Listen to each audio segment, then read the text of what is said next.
Hey everyone, welcome back to another YouTube video, and in this video I'll be showing you guys how to fix Discord app not connecting to voice chat on iPhone.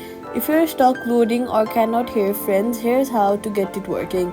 First, check your internet connection. Switch between Wi-Fi and mobile data to make sure it's stable.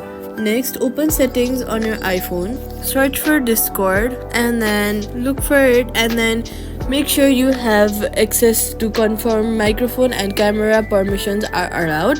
Then open the Discord app and then tap the voice channel you want and make sure you have tapped join voice. And then what you're gonna do is, if you still cannot connect, go to settings and then go to privacy and security. Then what you're gonna do is look for microphone option and then see if you have enabled Discord is enabled. Without this, it cannot connect properly. Now restart the app and rejoin the channel.